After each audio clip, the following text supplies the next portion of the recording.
وأحسن منك لم تر قط عيني وأجمل منك لم تلد النساء خلقت مبرأ من كل عيب خلقت مبرأ من كل عيب كأنك قد خلقت كما تشاء. كتاب أنزلناه إليك مبارك ليدبروا آياته وليتذكر أولو الألباب. یہ کتاب برکت والی ہے جسے ہم نے آپ کی طرف نازل فرمایا ہے تاکہ دانش مند لوگ اس کی آیتوں میں غور و فکر کریں اور نصیحت حاصل کریں. اللهم صل على سيدنا محمد وعلى آل سيدنا محمد بعدد كل ذرة مئة ألف ألف مرة. سامعین و ناظرین کرام، السلام علیکم ورحمۃ اللہ وبرکاتہ. سامعین کرام، سورہ انفال آیت نمبر 27، درس نمبر 754.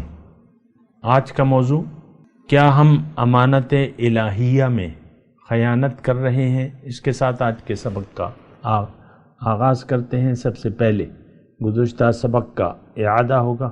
اعوذ باللہ من الشیطان الرجیم. پناہ مانگتا ہوں میں اللہ کی شیطان مردود سے. بسم اللہ الرحمن الرحیم. شروع اللہ کے نام سے جو بڑا مہربان نہایت رحم والا ہے. واتقوا فتنة لا تصيبن الذين ظلموا منكم خاصة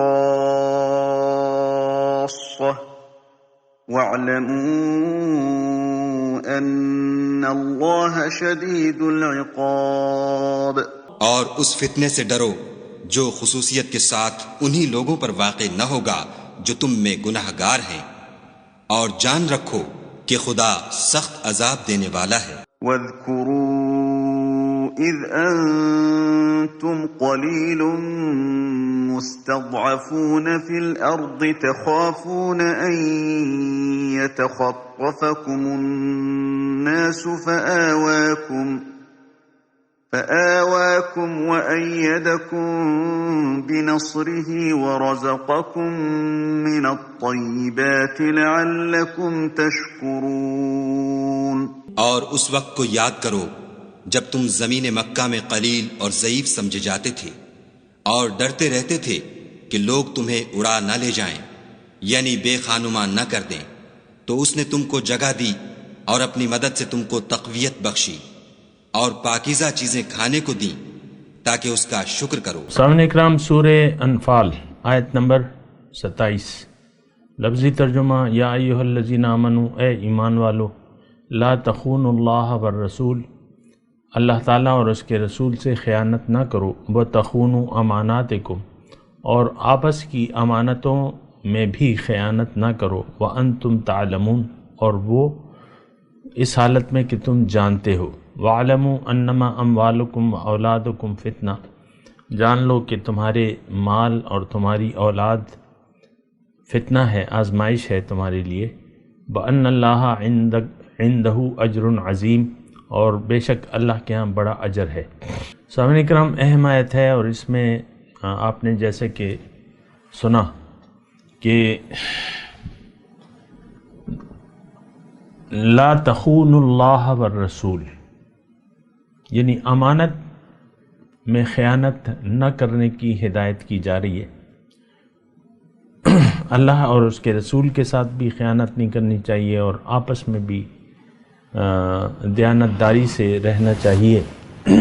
تو بہرحال یہ آیت یعنی دونوں، پہلے تو ہم لے لیتے ہیں اللہ تعالیٰ اور اس کے رسول کے ساتھ خیانت.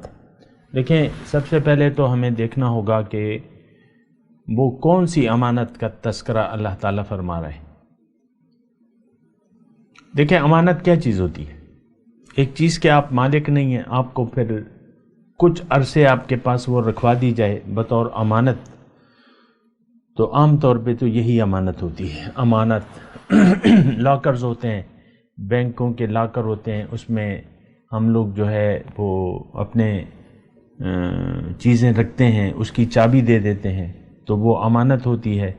بینک کو یہ اختیار نہیں ہے کہ آپ کی رکھی ہوئی امانتوں میں خیانت کرے، الا ماشاء اللہ یا جو بھی ان کے طریقہ کار ہے، لیکن عام طور پہ تو آپ جو بھی اس میں رکھ دیں وہ ایک امانت کے طور پہ ہوتی ہے۔ تو اسی طرح دیکھیں، امانت کو پہلے ڈیفائن کر لیں، مطلب اس کی وضاحت آپ کے سامنے ہونی چاہیے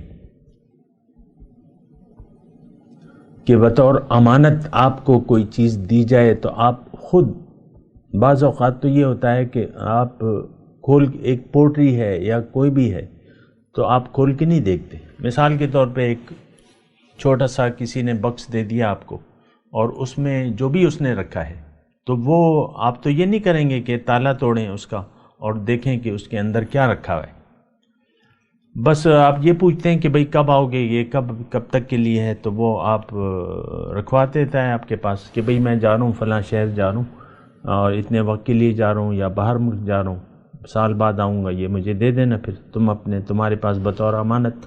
تو یہ دیکھیں، یہ ایسا نہیں ہے کچھ کہ ہم کسی چیز کو اپنے پاس اللہ تعالیٰ کی امانت سمجھتے ہوں۔ مجھے آپ بتائیں کہ آپ کے پاس جو بھی چیزیں ہیں، بشمول آپ کی جان کے، آپ کے مال کے، جو بھی آپ کے، یہ کیا چیز ہے؟ یہ سب کیا آپ اس کے مالک ہیں؟ کیا آپ اپنی جان کے، اپنی زندگی کے مالک ہیں؟ جو آپ یہ کہتے ہیں کہ بھئی my style, my life and my style, یہ زندگی میری ہے، تو آپ کی تو زندگی نہیں ہے، یہ تو اللہ تعالیٰ نے آپ کو زندگی بخشی ہے۔ تو اللہ کی نیت تھی، اللہ کا ارادہ تھا، اس نے آپ کو دنیا میں بھجوا دیا کچھ عرصے کے لیے۔ کیا آپ اپنی زندگی کے خود مالک ہیں؟ کیا آپ خود اپنی مرضی سے آئے ہیں؟ کیا آپ خود اپنی مرضی سے جائیں گے؟ زندگی اور موت کے مالک آپ ہیں اپنی؟ نہیں۔ یا کسی کی بھی بچے، مطلب میاں بیوی کی شادی ہو جاتی ہے اور بچے ہوتے ہی نہیں ہیں، ترس جاتے ہیں بیچارے، اور پھر دعائیں مانگتے مانگتے، یا کسی کا ایک بچہ ہو تو ایک سے آگے وہ بڑھتا ہی نہیں ہے، دو نہیں ہوتے، یا کسی کے دو بیٹے ہیں، وہ چاہتے ہیں کہ بھئی ایک بیٹی ہمیں چاہیے، تو کیا ہو سکتا ہے؟ ایسا نہیں ہے۔ ہماری زندگی کا مالک اللہ ہے۔ اور دیکھیں، یہ ایک بہت سادی سی بات ہے لیکن بہت اہم بات ہے۔ ہم تو اپنے آپ کو مالک گردانتے ہیں اس دنیا میں جو ہم زندگی جی رہے ہیں۔ مجھے آپ سینے پہ ہاتھ رکھ کے یہ بتائیں کہ آپ واقعی اس جو بھی آپ کے پاس ہے، جو زندگی جو بھی ہے، کیا آپ اس کو امانت سمجھتے ہیں؟ نو۔ آپ دیکھ لیں، ایک نہ مال اور نہ جان، ان دونوں کو ہم کہتے ہیں کہ یہ ہماری ہے، میری زندگی ہے، میری مرضی، میں کیسے گزاروں۔ ہر ایک اپنی مرضی زندگی جینا چاہتا ہے کیونکہ وہ اپنے آپ کو مالک سمجھتا ہے۔ پھر ہم جو مال ہے ہمارے پاس، جو دولت ہے، مال ہے، جو ہمارے ایسٹس ہیں، وہ آپ کیا سمجھتے ہیں کہ یہ اللہ کے ہیں، اس کا مالک اللہ ہے، اس کو میں نے اللہ کی مرضی سے خرچ کرنا ہے؟ ایسا بھی نہیں ہے۔ آپ نے کیا کسی کنجوس کو نہیں دیکھا جس پر حج فرض ہے اور وہ حج کر سکتا ہے لیکن حج نہیں کرتا کنجوسی کی وجہ سے؟ یہ مال میرا ہے اور یہ تو خرچ ہو جائے گا۔ تو عام طور پہ دیکھیں، یہ مال ہو، جان ہو، یہاں آگے آتا ہے مال اور اولاد۔ اس کو اللہ تعالیٰ نے اس آیت کے بعد فتنہ قرار دیا ہے، آزمائش ہے۔ تو آزمائش کیا ہوتی ہے؟ ایک چیز ہمارے پاس ہے نہیں اور اللہ تعالیٰ نے ہمارے پاس رکھوا دی، تو آزمائش ہے یہ۔ زندگی ہم گزار سکتے ہیں اپنی مرضی سے، اختیار دے دیا ہے، لیکن یہ اختیار بھی امانت ہے، زندگی بھی اللہ کی ہے دی ہوئی، تمام طاقت اور قوت اللہ تعالیٰ کی دی ہوئی ہے، اور اختیار دے کے اللہ تعالیٰ نے کہا ہے کہ اس اختیار کو مت استعمال کرو، اپنی مرضی مت چلاؤ، نہ مال پہ اور نہ جان پہ نہ اولاد پہ، میری مرضی سے تم خرچ کرو، یہ آزمائش ہے۔ انما اموالکم و اولادکم فتنہ۔ تو بہرحال یہ آزمائش تو ہے سامنے کرام، اور آپ دیکھیں انسان اگر امانت کو امانت نہ سمجھے تو پھر یہ خیانت کا مرتکب ہوگا۔ ہماری زندگی جو ہے یہ امانت ہے، میرے پاس میری زندگی جو ہے، جو بھی سانسیں میں لے رہا ہوں، یہ گنتی کی سانسیں ہیں، اور گنتی کتنی ہے یہ مجھے نہیں معلوم۔ میں اس روئے زمین پر رہ رہا ہوں، چل پھر رہا ہوں اور اپنا وقت گزار رہا ہوں، لیکن یہ سارے جو میں وقت گزار رہا ہوں، جو قوتیں میں صرف کر رہا ہوں، یہ اللہ تعالیٰ کی دی ہوئی امانت ہے۔ اب اس امانت کو میں امانت سمجھوں گا یا نہیں سمجھوں گا۔ اور یہ بھی میں آپ کو ساتھ ساتھ عرض کر دوں سامعین کرام کہ اس دنیا میں دو قسم کے لوگ ہیں۔ ایک بہت بڑا گروہ وہ ہے جو زندگی کے بارے میں مغالطے کا شکار ہے، وہ اس زندگی کو اپنی زندگی سمجھتا ہے، اس کو اپنا مالک سمجھتا ہے زندگی کو، مائی لائف اینڈ مائی اسٹائل۔ آپ دیکھ لیں، وہ انگلش کے محاورے کو تو چھوڑ دے، ہم میں سے ہر شخص اللہ کا اپنے آپ کو اللہ کی مرضی کا پابند نہیں سمجھتا، نہ سمجھنا چاہتا ہے، نہ ہم جو زندگی میرے پاس ہے، یہ دیکھیں آپ ہر ایک اپنے، یعنی میں تو آپ کو عرض کر رہا ہوں نا کہ آپ میں سے ہر شخص خود اپنے بارے میں یہ اندازہ لگائے کہ کیا واقعی یہ زندگی میں اپنی نہیں سمجھتا، یہ اللہ کی ایک امانت سمجھتا ہوں اس کو۔ تو ایسا نہیں ہے سامنے کرام۔ اور وہ جملہ مجھے کہہ لینے دیں، وہ جو میں آپ کو بھی کہہ رہا تھا کہ دنیا میں اس وقت جو بھی 7-8 ارب لوگ ہیں، ان میں سے اکثریت، بلکہ تقریباً سب کے سب، وہ تو اشاریوں میں بات ہوگی جب بھی ہوگی تو وہ افراد کی بات ہوگی کہ کچھ افراد ایسے ہیں جو اس زندگی کو امانت سمجھتے ہیں، لیکن اکثریت ایسے لوگ ہیں کہ جو زندگی کو اپنا ملکیت تصور کرتے ہیں، اور جو کچھ بھی اللہ تعالیٰ نے انہیں دیا ہے بطور امانت، مال ہے، اختیارات ہیں، جو بھی ہے، اس کو ہم امانت نہیں سمجھتے، بلکہ اس کے ہم اپنے آپ کو مالک تصور کرتے ہیں۔ آج یہ پاکستان میں جو بھی ہے، دیکھیں آپ کے آئین میں تو یہ لکھا ہے کہ پاکستان میں حکومت اللہ کی ہوگی، آئین میں آپ کے درج ہے، اور ہم مسلمان بطور نائب اللہ تعالیٰ کے اس میں تصرف کریں گے۔ حکومت اللہ کی ہے، بادشاہ حقیقی اللہ ہے اس ملک کا، اور ہم لوگ جو ہیں، آپ نے یہ دستور میں لکھا ہے، باقی آپ کرتے تو نہیں ہیں لیکن لکھا ہوا ہے، آپ آئین اٹھا کے دیکھ لیں کہ ہم بطور نائب کے اس میں اپنے اختیارات استعمال کریں گے، اللہ تعالیٰ کے نائب کے۔ تو بہرحال وہ تو ایک الگ مسئلہ ہے، لیکن میں آپ کو یہ کہہ رہا ہوں کہ ہم زندگی کا مالک اپنے آپ کو سمجھتے ہیں۔ آپ دیکھ لیں، ہم میں ہر شخص کی ایک خو ہے، ایک مرضی ہے، ایک خو ہے، ایک رویہ ہے، ہمارے اپنے اخلاق ہیں، اور ہم اپنی مرضی سے زندگی گزار رہے ہیں، نمبر 1۔ نمبر 2 یہ کہ گزارنا چاہتے بھی ہیں۔ اللہ کا اس میں دخل اندازی ہم برداشت کرنے کو تیار نہیں ہے۔ قرآن کو کس شرمناک طریقے سے آپ نے پس پش ڈال دیا ہے، شرمناک طریقے سے۔ قرآن سے آپ ہدایت لینے کے لیے تیار نہیں ہیں، اور یہ گھر گھر کا رونا ہے، اور ہم سب پاکستان 2020 کے سارے مسلمان اسی آزمائش میں فیل ہو گئے ہیں۔ اللہ تعالیٰ فرما رہا ہے کہ بھئی جو کچھ بھی ہے یہ ایک آزمائش ہے، مال ہے، جان ہے، اولاد ہے، جو بھی ہے آپ کے پاس اختیارات ہیں، یہ سب اب دیکھ لیں ہمارے جو سرکاری دفتر ہیں، رشوت، کرپشن، حرام، یہ چال چلن عام ہے. کوئی افسر بھی یہ نہیں سمجھتا کہ بھئی یہ اختیارات مجھے اللہ کی طرف سے ملے ہیں، جس نے بھی دیے ہیں یہ اس ادارے پر اختیار اللہ کا ہے، لہٰذا میں نے نہ رشوت لینی ہے نہ کرپشن کرنی ہے، بلکہ امانت میں تو اپنے کام کی تنخواہ لیتا ہوں، مجھے اور کچھ بھی نہیں چاہیے، حرام میں نہیں کروں گا. کیا کوئی ادارہ، کیا کوئی فرد ایسا ہے اس میں جو یہ کہے کہ نہیں؟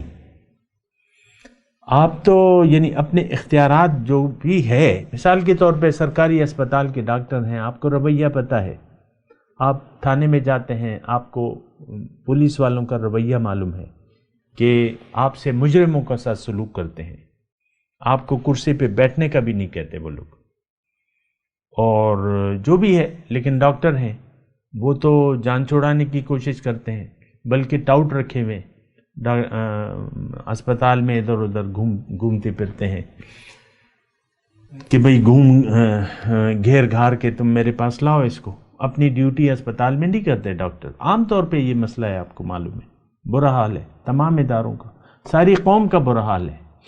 وہ جو گھر میں بیٹھے ہوئے ہیں نا میاں بیوی، وہ بھی کہتے ہیں، بیوی کہتی ہے بیوی سے بڑا فرعون اس وقت کوئی نہیں ہے، کہتی ہے میری مرضی، بس تھوڑی سی چیز ادھر ادھر ہو گئی ان کی بھویں جو ہیں وہ چڑھ جاتی ہیں. اسی طرح اس کا خاوند بھی ہے، تھوڑی سی اس کی مرضی کے خلاف ادھر ادھر اولاد نے کچھ کر لیا، یہ کر لیا، میں نے تو تمہیں یہ کہا تھا، خاوند کہتا ہے بیوی کو. تو پھر جو ہوتا ہے وہ پھر آپ کے سامنے ہے. ہم سب فرعون وقت ہیں. انا ولا غیری، میں ہوں، میرے علاوہ کوئی بھی نہیں ہے. اب پھر تو دنیاوی اس کی بات ہوتی ہے. آپ اسکول میں استاد ہے، وہ اپنے باس پرنسپل کی بات تو مجبوراً مانتا ہے. جو بھی قوانین ہیں، جہاں بھی آپ رہتے ہیں تو کچھ دباؤ میں آپ آ جاتے ہیں. باقی تو ہم اپنی جگہ جتنا بھی ہمیں موقع ملتا ہے ہم فرعونیت کا شکار ہیں. نفس ما کم تر نیست از فرعون را ولیکن او رعون بودو ما رعون نیست. میرے نفس بھی فرعون سے کم نہیں ہے. اس کے پاس اختیارات تھے، ہمارے پاس اختیارات نہیں ہیں. بہت سی ایسی مثالیں تو ہر گھر میں موجود ہیں. آپ خود اپنی خو کو دیکھ لیں. آپ اپنی خو اللہ کی مرضی کے مطابق، اپنی طبیعت، اپنے خواہشات کو اللہ کے تابع ہونے کے لیے تیار کرنے کے لیے آپ تیار نہیں ہیں. آپ کی ایک مرضی ہے، ایک خواہش ہے، ایک آپ کا انداز ہے، جو بھی ہے، لیکن آپ قرآن سے ہدایت لینے کے لیے تیار نہیں ہیں. اللہ کے رسول کے طریقے کے مطابق آپ زندگی گزارنے کے لیے تیار نہیں ہیں. یہ میں آپ اس لیے کہہ رہا ہوں کہ اس آیت کو آپ ایسا نہ سمجھیں کہ یہ تو جنگ بدر کے حالات میں ہے، آپ ہمیں کیوں نصیحت کر رہے ہیں اس کی. مسئلہ تو وہی ہے، انسانیت کا مسئلہ ہے. جو بھی وہاں پہ پیش آیا وہ اب ہمارے ساتھ بھی ہے. ان کے ساتھ بھی امتحان تھا. مال اور اولاد فتنہ آج ہمارے سامنے بھی ہے. ہمارے سامنے تو ساری چیزیں فتنہ ہیں، ساری چیزیں آزمائش ہیں. تو بہرحال دیکھیں، یا ایھا الذین آمنوا لا تخونوا اللہ والرسول، اے ایمان والو. آپ یہ ذرا نوٹ کر رہے ہیں نا کہ جو بھی احکامات آ رہے ہیں اس میں اللہ تعالیٰ ہمیں مان رہا ہے کہ تم نے دعویٰ تو کیا ہوا ہے، تو پھر تم خیانت کیوں کر رہے ہو؟ تم نے دعویٰ تو، یا ایھا الذین آمنوا اطیعوا اللہ و اطیعوا الرسول استجیبوا للہ وللرسول. ایمان والے مخاطب ہیں ہر جگہ، اور پھر اللہ تعالیٰ ہماری اصلاح کر رہے ہیں. ہاں، جو اصلاح لے لیتا ہے تو وہ تو بندے مومن ہے، لیکن جو نہیں لیتا تو پھر تو اللہ تعالیٰ فرما رہا ہے کہ تم تو شدید عذاب وَاعْلَمُوا أَنَّ اللَّهَ شَدِيدُ الْعِقَابِ، آیت نمبر 25 میں ہم پڑھ چکے ہیں۔ وَاتَّقُوا فِتْنَةً لَا تُصِيبَنَّ الَّذِينَ ظَلَمُوا مِنْكُمْ خَاصَّةً وَاعْلَمُوا أَنَّ اللَّهَ شَدِيدُ الْعِقَابِ۔ تو اے ایمان والو، کیوں خیانت کرتے ہو اللہ کے ساتھ اور رسول کے ساتھ؟ ہم سب سے بڑے خائن ہیں، مجھے کہنے دیں یہ الفاظ، بہت بڑے خائن ہیں۔ دیکھیں خیانت کب شروع ہوتی ہے؟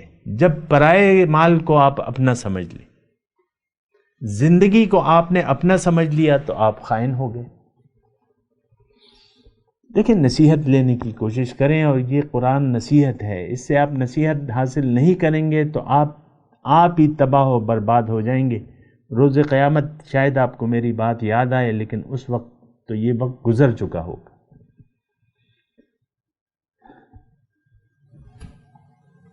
میں تو یہی کہہ رہا ہوں کہ آپ رسول کا راستہ اختیار کر لیں، وہاں آپ افسوس کریں گے۔ یا ویلتا لیتنی لم اتخذ فلانا خلیلا، وہ ہے نا کہ وَيَوْمَ يَعَدُّ الظَّالِمُ عَلَى يَدَيْهِ يَقُولُ يَا لَيْتَنِي اتَّخَذْتُ مَعَ الرَّسُولِ سَبِيلًا، کاش میں نے رسول کا طریقہ اختیار کر لیا ہوتا۔ وہاں پہ آپ افسوس کریں گے، لیکن وہاں پہ پھر افسوس کا کوئی فائدہ نہیں ہوگا۔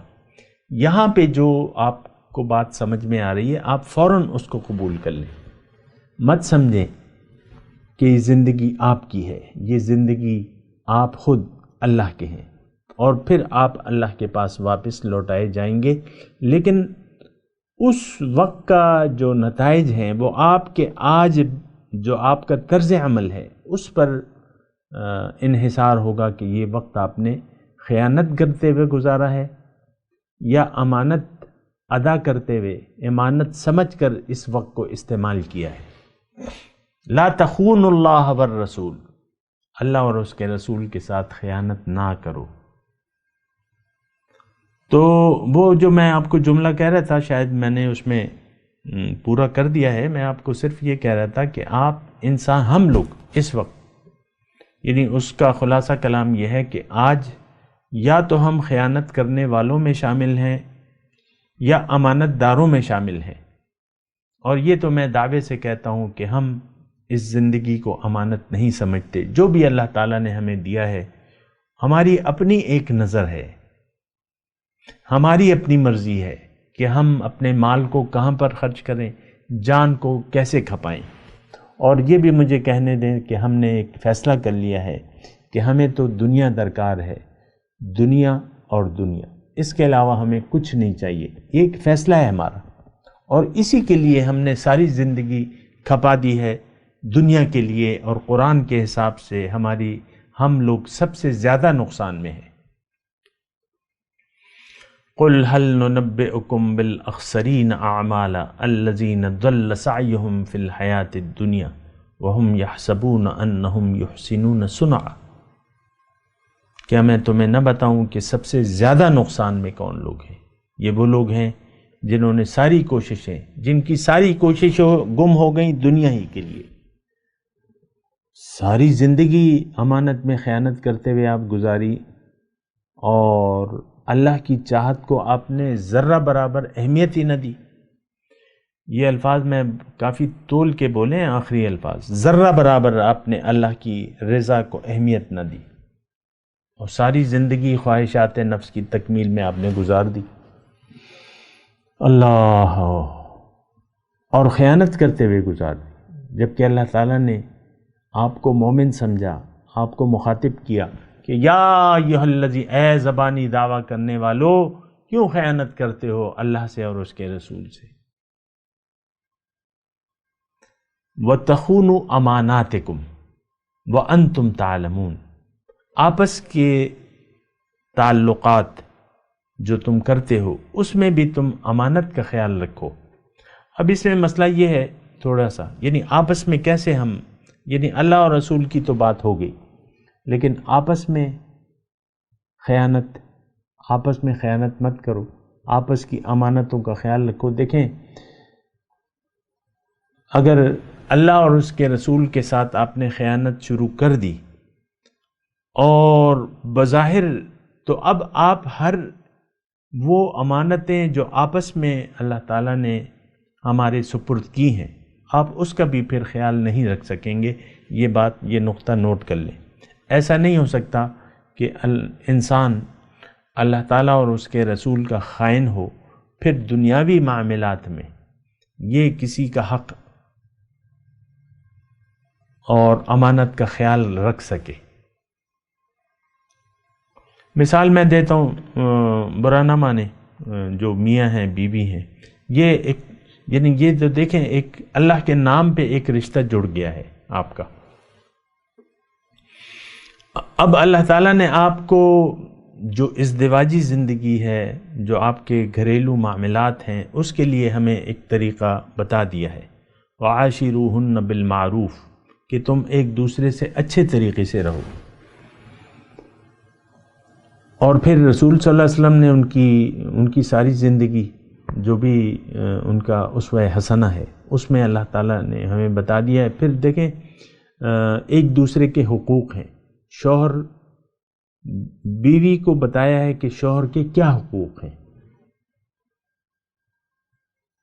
تو یہ باتیں پھر تفصیل میں چلی جائیں گی، لیکن میرے پاس ابھی وقت بھی کم ہے، لیکن میں یہ کہہ رہا ہوں کہ آپ کو معلوم ہے کہ نہ بیوی جو امانت، جو رشتہ اللہ تعالیٰ نے بطور امانت دیا ہے خاوند کا، اس کے حقوق نہ بیوی پورے کر رہی ہے، نہ خاوند بیوی کے حقوق پورے کر رہا ہے، نہ اولاد اپنے ماں باپ کے حقوق پورے کر رہے ہیں۔ عام طور پہ آپ دیکھ لیں، یہ مختصر میں آپ کو بتا رہا ہوں۔ تو ہم آپس میں بھی امانت جو بھی اللہ دیکھیں، امانت کیا ہے کہ آپ حقوق العباد کو صحیح طریقے اس کو پہچانیں اور اس کو صحیح طریقے سے ادا کریں۔ لیکن اللہ کا حق اگر آپ نے اللہ کو اس کا حق دینے کے لیے تیار نہیں ہے تو بندوں کا حق بھی آپ ادا نہیں کر سکتے۔ اس میں کافی میں یہ سمجھ رہا ہوں، ذہن میں حساب کتاب بھی لگا رہا ہوں کہ ہو سکتا ہے آپ کچھ ظاہری مطلب لے لیں اور حقیقت کو جو میں کہنا چاہتا ہوں اس کو فراموش کر دیں، لیکن ابھی میرے پاس اتنا وقت نہیں ہے۔ لیکن میں آپ کو ایک اصولی بات بتا رہا ہوں کہ اگر آپ خائن ہیں اللہ کے اور اس کے رسول کے، دنیاوی معاملات جتنے بھی آپ اچھے برت لیں، آپ خائن ہیں۔ یہ نہیں ہو سکتا کہ اللہ کے اور رسول کے آپ خائن ہیں، خیانت کر رہے ہیں، جو امانت ہے اس میں خیانت کر رہے ہیں، اور آپس کے معاملات میں آپ امین نہیں ہو سکتے کسی بھی طریقے سے۔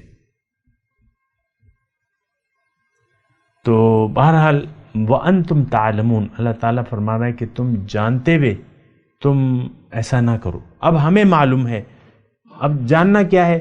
اب ہمیں معلوم ہے کہ اللہ نے ہمیں پیدا کیا ہے، ہمیں معلوم ہے اور ہونا چاہیے کہ اللہ تعالیٰ نے یہ تمام چیزیں بطور امانت دی ہیں۔ یہ بھی ہمیں معلوم ہے کہ اللہ تعالیٰ نے اس میں تصرف کرنے کا اختیار ہمیں دیا تو ہے، لیکن اختیار استعمال نہ کرنے کا مشورہ دیا ہے کہ تم یہ زندگی اپنی مرضی سے نہ گزارو۔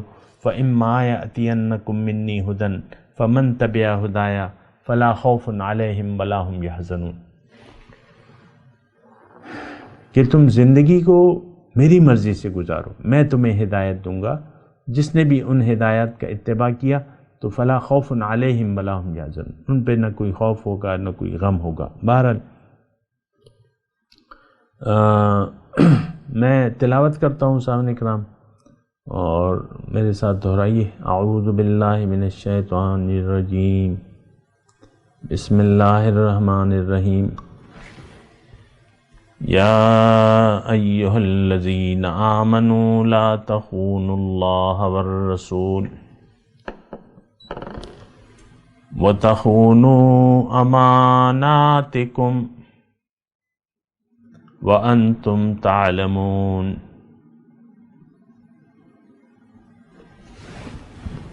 یا ایہا الذین آمنوا، ترجمہ سنا دے۔ اے ایمان والو، لا تخونوا اللہ والرسول، خیانت مت کرو اللہ سے اور اس کے رسول سے، وتخونوا اماناتکم، اور آپس کی امانتوں میں بھی خیانت نہ کرو، وَأَنْتُمْ تَعْلَمُونَ، حالانکہ تم جانتے ہو۔ اب ان آیت کی تلاوت اور ترجمہ۔ اعوذ باللہ من الشیطان الرجیم، پناہ مانگتا ہوں میں اللہ کی شیطان مردود سے۔ بسم اللہ الرحمن الرحیم، شروع اللہ کے نام سے جو بڑا مہربان نہایت رحم والا ہے۔ یا ایہا الذین آمنوا لا تخونوا اللہ والرسول وتخونوا اماناتکم وانتم تعلمون۔ اے ایمان والو، نہ تو خدا اور رسول کی امانت میں خیانت کرو اور نہ اپنی امانتوں میں خیانت کرو، اور تم ان باتوں کو جانتے ہو۔ اس کے ساتھ ہی آج کے درس کا وقت اختتام کو پہنچا۔ اگلے درس میں انشاءاللہ ملاقات ہوگی۔ وآخر دعوانا ان الحمد للہ رب العالمین۔ مولاي صل وسلم دائما ابدا على حبيبك خير الخلق كلهم۔